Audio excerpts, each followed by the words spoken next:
G'day guys, how's it going? Today we're here with this, the all-new Hyundai IONIQ 9. It is the largest Hyundai I've ever seen. It's got a massive wheelbase and it comes in larger than the Kia EV9. But we're going to get through all of that today because we're going to be doing a full 360-degree walk around. We're going to be checking out all of the interior technology, some of the crazy materials and design choices they've made on this car. And of course, I'll be talking about all of the battery specs and charging specs that you need to know for this all-new EV. So without further ado, let's get straight into it. Alrighty guys, so coming to the front of the Hyundai IONIQ 9, how does it look? Well, as you'd expect, you see this flush Hyundai badge here. You also see this very aero design around the front. They've somehow managed to get this thing incredibly aerodynamic. A drag coefficient of 0.259 for a massive 7-seat family SUV. That's just incredible.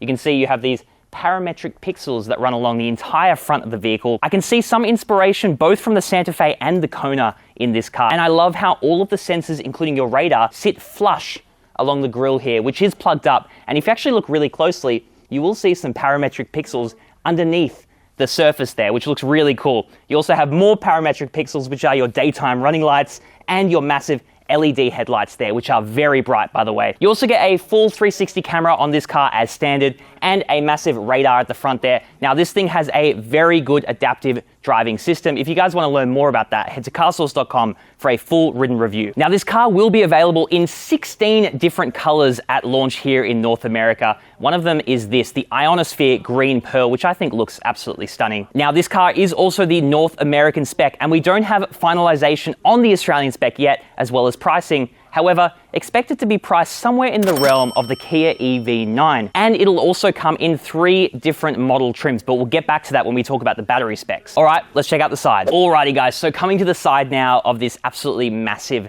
SUV. Now, this car has the largest wheelbase of any Hyundai model sold. 3.13 meters is the wheelbase, which is 3 centimeters longer than a Kia EV9, for example. And the length is 5,060 millimeters, which is 4 centimeters longer than the Kia EV9. The height is 1790 millimeters, which is 4 centimeters higher than the Kia EV9. And the width is 1980 millimeters, which is pretty much within a centimeter of the Kia EV9. So as you can see, this is a very large SUV. But continuing on with the styling, let's have a look at these wheels. So here you've got these 20-inch wheels wrapped in Kumio Crudgeon EV tires. You also get this very EV looking aero covers there. Now, like I said, this thing does achieve a drag coefficient of 0.259, which is very impressive. But that is if you install the digital side mirrors, which this doesn't have. So you can get this with an aero pack, which will cost extra. But like I said, pricing hasn't been announced yet. You do also get a 360 camera here, and you can see this black insert that goes along the side. You also get it on the wheel arches as well,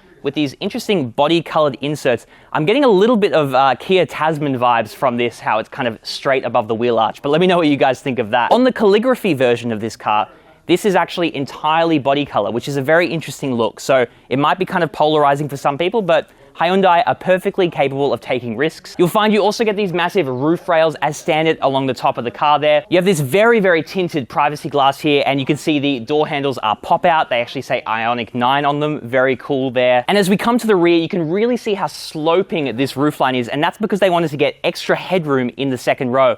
And you can really feel the extra space once we sit inside, but we'll get back to that. They've even created this boat-like shape, so it should leave a wake in the air as it drives, which will help it get even more aerodynamic efficiency. But as we continue along the side of this car, I feel like I'm bloody running a marathon here.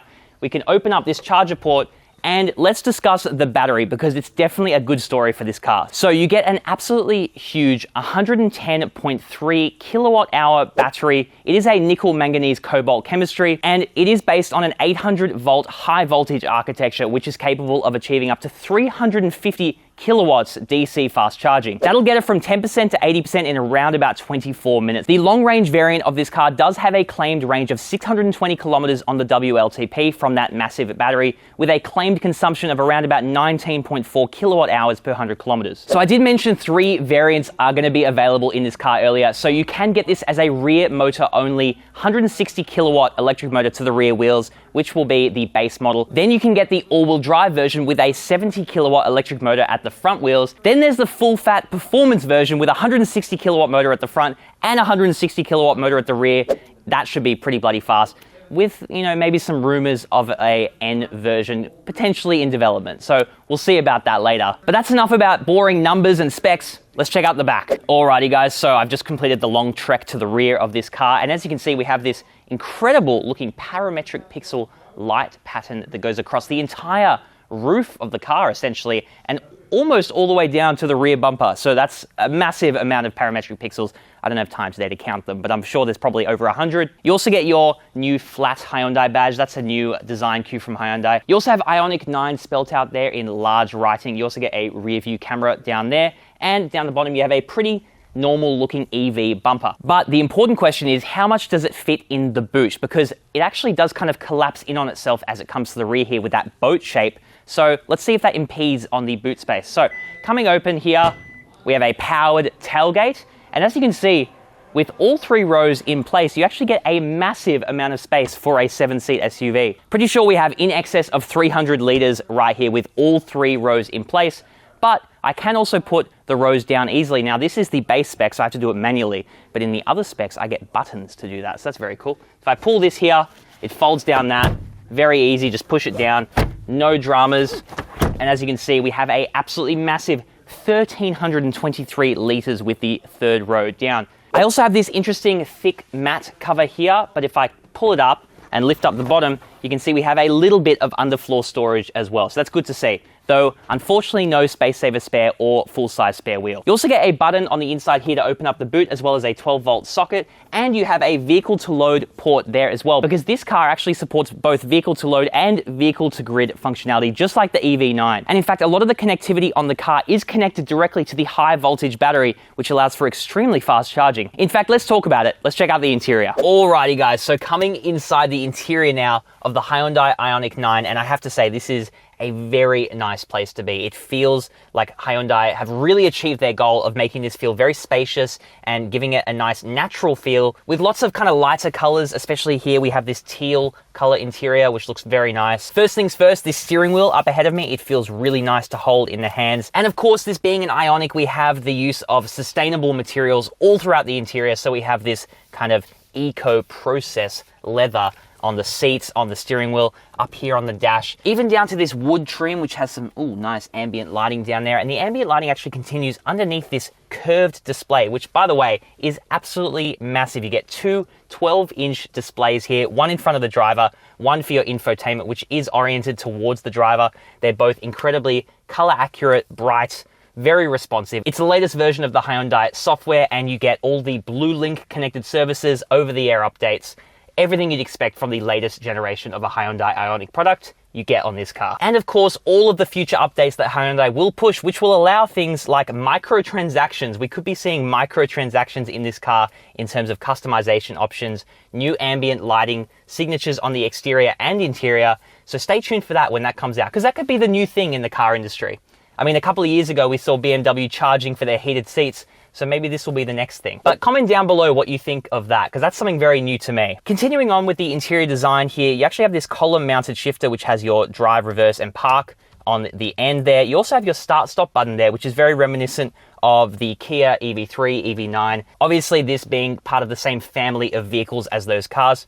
You'll see up ahead, you have the 4 parametric pixels on the steering wheel, which is actually Morse code for H, which is for Hyundai. So there you go. I have my adaptive cruise control buttons up there laid out. Very easy, very intuitive. No surprises there, which is good. They've also tried to minimize buttons on the interior while still keeping the essentials. So I'm very happy to say they have physical climate control dials. It is a digi-analog display here, and you can control things like your heated and cooled seats through here. You also have your media controls up above. It is very kind of classic Hyundai looking, that section right there. What's new is this interesting air vent array along the front here. It's very elliptical shaped, and it looks really cool, very sleek looking. And in fact, they've used elliptical shapes throughout the entire interior, including on the door here and on this door handle unit there with the circular door handle. It's all very curved, very natural curves, and they said it's to help calm the mind and provide a more natural living space for inside the car, which I can actually definitely say they've achieved. What else do I really like about the interior? Well, these seats, they feel super nice, really soft leather feeling material there.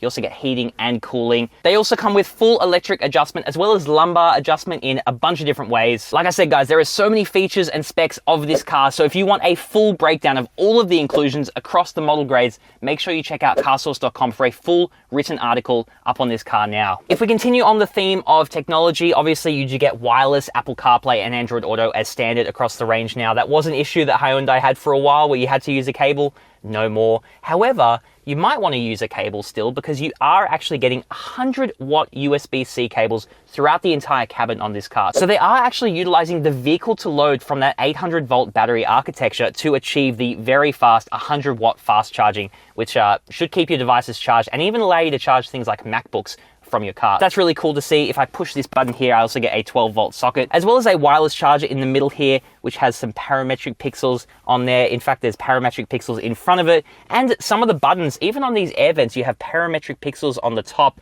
and on this drive mode selector, you even have parametric pixels, which adds a nice little texture there on the metal button there. Those kind of attention to detail things are something that Hyundai is starting to become a bit known for, and they've really nailed it in this car. And speaking to the design team today, I'm absolutely not surprised because they're all such passionate individuals and so creative, and they really put their heart and soul into designing these cars. And I think if you spend some time in this car and actually just look at the little details everywhere, you'll really appreciate that as well. Now, like I mentioned, spaciousness is the name of the game, and you can definitely feel that in terms of my headroom and even just the room in front of the windshield here, which is very sloped, by the way, for those aerodynamic figures that I mentioned earlier. And of course, because it's spacious, you get lots of storage. So I have this massive center console here, which I can open up, and I get just boatloads of storage on the inside. It is very modular. It can be adjusted. I can even completely remove this armrest if I just want to have it open, and it can also be accessed easily from the rear seats as well. So it's a very kind of communal sharing space, if you will, inside the IONIQ 9. You also get lots of storage space over here with a little storage holder for your key, and tons more storage space down the bottom. And of course, because it is an EV, you don't get a transmission tunnel running through the middle. So this is all open pass-through for things like handbags or smaller items like that. If I press this button here, I have a glove box, which is decent size. It's a little bit hard to reach all the way in there from the driver's seat, but that's not a big deal there. And I also have a little parcel shelf above it, just over there. I do get a couple of cup holders here. They also have a parametric pixel texture to the bottom, and I've got what appears to be a fingerprint reader, though I'm not sure if we're going to get that in the Australian market. Now, just going back to materials real quick, it is really nice and soft touch pretty much everywhere where you feel, which is very important for soaking up those vibrations and road noises when you're driving along. On the calligraphy version, you also get a massive panoramic sunroof, which really takes the airiness and spaciousness of this interior to a next level. But one area I think Hyundai have really smashed it out of the park is the second row. So let's check that out. Alrighty guys, so coming now to the second row of the Hyundai IONIQ 9, and this is where the car just honestly comes into a league of its own in terms of spaciousness. I can't even describe to you how much space this feels like. It almost feels like a minivan in terms of spaciousness back here. And I'll demonstrate that by opening this side door, and you can see just how wide it opens and how big the aperture of that door is. It is so big. But it's not just in terms of the door, it's also massive on the interior here. So I have just an incredible amount of headroom, probably the most headroom I've ever experienced in a 7-seat SUV. And legroom sitting behind myself is just boatloads. I think they quoted something like 2 meters total of legroom, and I don't know if they add that up between the rows, but yeah, it's a large figure quoted anyway. And of course, because this is built on the electronic global modular platform, which is Hyundai's EV platform, shared by the Kia EV9, we do get a flat floor down here, which also helps my feet to be a little bit lower, which does help with my sitting angle on the seat. It actually makes it a lot more comfortable. I do get a bit more under thigh support because of that. And I get so much toe space, it's not even funny. Now, in terms of amenities back here, if I fold this down, I get a nice, leather armrest there with a couple of cup holders there as well. The seats back here are the same nice leather feeling material with some more parametric pixels that spell out H in Morse code there. If I feel this, so soft and nice. Everything's just so comfortable back here. It really feels like a lounge experience. I do get some folio pockets back here, as well as a massive storage space, which I can literally put my, up to my elbow in there. That's really cool. I have my heated seat controls for the outboard seats as well, and also the calligraphy version will get cooled seats there. And I also have my third zone of climate controls there, as well as my 100-watt USB-C ports on the backs of the seats, so I can even charge my devices in the second row. Very impressive there. Now, the third row is also just as good of a story. In fact, if I want to make it even better, I can pull these seats forward. They go really far forward, lock them in there, and I can give the third row passengers even more legroom. So getting into the rear is as simple as folding down the second row seats and climbing in. It's actually very easy to access. And as you can see, you get the same amenities as in the second row. So you get 2 more 100-watt USB-C ports back there, as well as some air vents and a couple of cup holders and the same nice leather feeling seats back there as well. And not to mention, even though the roof does slope down slightly at the back, you still get heaps of headroom. So honestly, in terms of 3-row packaging, this might be one of the best packaged 3-row SUVs on the market. But let me know what you guys think in the comments. All right, guys, let's get into my final thoughts. Alrighty, guys, so final thoughts on the Hyundai IONIQ 9. What do I think? Well, I think this is a very exciting SUV from Hyundai. They've kind of pushed the boundaries of the eGMP platform by extending out the wheelbase and really maximizing that interior space. I think some of the styling cues look absolutely gorgeous, including these parametric pixel headlights, some of the interior styling with the elliptical curves. It just looks absolutely incredible. But of course, it will depend on how it drives on Australian roads and how it's priced in the Australian market. So stay tuned for that. Make sure you hit that subscribe button if you want to know the price. And as always, if you guys are in the market for any new car, head to carsauce.com/buy. My team will help you out. Ciao for now.